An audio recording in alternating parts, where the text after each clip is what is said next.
Hi guys, this is Tanvi and आज हम पढ़ने वाले हैं नेशनलिज्म इन इंडिया, जिसमें हम पढ़ेंगे the sense of collective belonging. अब हमने प्रीवियस जब हम राइज ऑफ नेशनलिज्म पढ़ रहे थे यूरोप में, तब हमने देखा था कि नेशनलिज्म तब बढ़ता है जब पीपल एक सेम पार्ट ऑफ नेशन के लिए लड़ने के लिए रेडी हो, जब वो डिस्कवर करे कि वो सब एक है। पर ये जो नेशन है वो सबके दिमाग में एक रियलिटी कब बना? ये जो डिफरेंट लोग डिफरेंट जगहों से थे, वो अपने आप को एक कॉमन आइडेंटिटी कैसे दे पा रहे थे? ये सेंस ऑफ कलेक्टिव बिलोंगिंग हमारे पिछले यूनाइटेड स्ट्रगल से आए, पर उससे ज़्यादा थोड़े कल्चरल प्रोसेसेस से आए जो हमारे नेशनलिज्म को लोगों के इमेजिनेशन में कैप्चर किया। History, fiction, folklore, songs, popular prints and symbols all played a major part in making of nationalism. Identity of nation हमेशा एक फिगर या इमेज के थ्रू दिखाया जाता है, क्योंकि ये जो इमेज है वो पीपल को हेल्प करता है ताकि वो एक आइडेंटिफाई कर सके कि वो एक नेशन है। तो इंडिया को ये जो हम हमेशा भारत माता कहते हैं, वो कैसे और कब मिला? ये जो फर्स्ट इमेज था वो बंकिम चंद्र चट्टोपाध्याय ने बनाया था। उसने जब 1870s में वंदे मातरम लिखा था, जो हमारा नेशनल सॉन्ग है, लिखा था, उसने उसमें अपने मदरलैंड को एक माता की तरफ रेफर करते हुए बताया था। और लेटर उसके जो एक नॉवल लिखी थी आनंदमात, उसमें भी उसने ये वंदे मातरम को इंक्लूड किया था, जो स्वदेशी मूवमेंट के दौरान पूरे बंगाल में बहुत टाइम से लोग सुनते हुए आ रहे थे। अब स्वदेशी मूवमेंट से इंस्पायर होकर अबिंद्रनाथ टैगोर ने भी एक फेमस पेंटिंग बनाई भारत माता के लिए। उसमें उसने दिखाया कि भारत माता एक बहुत सुंदर लड़की है, जो एक बहुत स्पिरिचुअल और बहुत भगवान में मानने वाली लड़की है।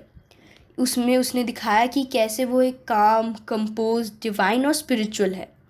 और बहुत साल बाद भारत माता ने बहुत डिफरेंट फॉर्म्स एक्वायर किए और उसके पॉपुलर प्रिंट्स, बहुत सारे पिक्चर्स प्रिंट हुए और डिफरेंट आर्टिस्ट ने उन्हें डिफरेंट तरीक़ों से पेंट किया।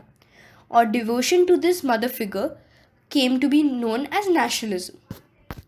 अब आइडियाज़ ऑफ नेशनलिज्म सिर्फ पिक्चर से नहीं डेवलप किया गया, इंडियन फोकलोर ने भी एक बहुत इम्पॉर्टेंट रोल प्ले किया। लेट 19th सेंचुरी में नेशनलिस्ट को लगा कि अगर वो फोक सॉन्ग्स जो बार्ड से गाए जाते थे, जो विलेजेस में जा जाकर फोक टेल्स और लेजेंड्स को कलेक्ट करते थे, वो ही एक ट्रू पिक्चर है एक नेशन के लिए। उन्हें लगता था कि ये जो टेल्स है वो बहुत इम्पॉर्टेंट है एक नेशन के कल्चरल आइडेंटिटी को प्रिजर्व करने के लिए, क्योंकि एक नेशन अपने कल्चरल वैल्यूज़ के बिना कुछ नहीं हो सकता। That's what makes it different. अब रविंद्रनाथ टैगोर भी इससे इंस्पायर थे। बंगाल में उन्होंने बहुत सारे ballads, nursery rhymes, myths, folk tales को कलेक्ट किया और मद्रास में नटेशा शास्त्री ने एक बहुत बड़ी सी collection of Tamil folk tales publish की, जिसका नाम था the folklore of southern India. उन्हें लगता था कि नेशनल लिटरेचर सबसे ज़्यादा ट्रस्टवर्दी है। क्यों? क्योंकि लोगों का रियल थॉट्स और कैरेक्टरिस्टिक्स इसमें रिकॉर्डेड है। अब जैसे जैसे नेशनल मूवमेंट बढ़ते गया, नेशनल लीडर्स को भी समझ में आ गया कि कैसे इम्पोर्टेंस है ये आइकन्स और सिंबल्स का इन यूनिफाइंग पीपल। लोगों को साथ में लाने के लिए ये आइकन्स और सिंबल्स बहुत ज़्यादा इम्पॉर्टेंट और फ़ायदेमंद था। तो ड्यूरिंग द स्वदेशी मूवमेंट बंगाल में एक ट्राई कलर को डिज़ाइन किया गया, जिसका कलर था रेड, ग्रीन एंड येलो। उसके बीच में था 8 लोटस, जो ब्रिटिश राज का 8 प्रोविंस को रिप्रेजेंट करता था, और एक क्रेसेंट मून था जो हिंदूज एंड मुस्लिम्स को रिप्रेजेंट करता था। और बाय 1921 गांधी जी ने भी एक स्वराज फ्लैग को डिज़ाइन किया था। वो भी एक ट्राई कलर था, पर इसका कलर था रेड, ग्रीन एंड वाइट। और इनके सेंटर में था एक स्पिनिंग व्हील, जो गांधीन आइडियल से ये रिप्रेजेंट करता था सेल्फ हेल्प। और क्या सिर्फ ये एक फ्लैग को कैरी करना और उसे ऊपर उठा कर रखना ड्यूरिंग मार्चेस एक सिंबल ऑफ डिफाइंस बन गया। अनदर मीन्स नेशनलिज्म का फीलिंग डेवलप करने के लिए था री interpretation of history, Indian history को फिर से दूसरे नज़रों से देखना। अब 19th सेंचुरी तक लोगों को लग रहा था कि एक सेंस ऑफ प्राइड अपने नेशन में लाना बहुत ज़रूरी है, तो उन्होंने इंडियन हिस्ट्री को डिफरेंट थॉट प्रोसेस से देखना बहुत ज़्यादा इम्पोर्टेंट सोचने लगे। अब जब ब्रिटिश आए, ब्रिटिश इंडियंस को इनकॉम्पिटेंट सोचते थे, उन्हें लगता था कि वो अपने आप को गवर्न करने के लिए लायक नहीं है। उसका जवाब देने के लिए इंडियंस ने अपने पास में देखना शुरू कर दिया। उन्होंने देखा कि कैसे इंडिया का ग्रेट अचीवमेंट्स था और वो उनके बारे में बहुत अच्छे से लिखने लगे। With art, architecture, science, mathematics, religion, culture, law, philosophy, crafts, trade, ये सब जो फ्लरिश हुआ था एंशिएंट टाइम्स में, उसके बारे में लोग लिखने लग गए। अब जब लोग ग्लोरियस टाइम के बारे में लिख रहे थे, तो वो एक ग्लोरियस टाइम एक हिस्ट्री ऑफ डिक्लाइन से फॉलोड था, जो इंडिया के कॉलोनाइजेशन के बाद हुआ था। तो ये जो नेशनलिस्ट हिस्ट्रीज थी, उन लोगों ने रीडर्स को अर्ज किया कि इंडिया के स्ट्रगल पे प्राइड लो और ये जो उसका मिजरेबल कंडीशन है उसको चेंज करने में मदद करो। पर ये जो यूनिफाइंग फैक्टर्स थे वो विदाउट प्रॉब्लम्स नहीं थे। जैसे जैसे लोग पास्ट को ग्लोरीफाई करने लगे तो हिंदू का स्टेटस बढ़ते गया। उन्होंने जब पिक्चर्स बनाई वो सब हिंदू रिलेटेड थे, तो बाकी जो रिलीजियस कम्युनिटीज़ थे वो सब लेफ्ट आउट फील होने लग गए। अब हमने ये पूरे चैप्टर में देखा कि कैसे लोग कॉलोनियल गवर्नमेंट से गुस्सा आ रहा था, जिसकी वजह से बहुत लोग साथ आ रहे थे और कॉमन स्ट्रगल के लिए जी रहे थे।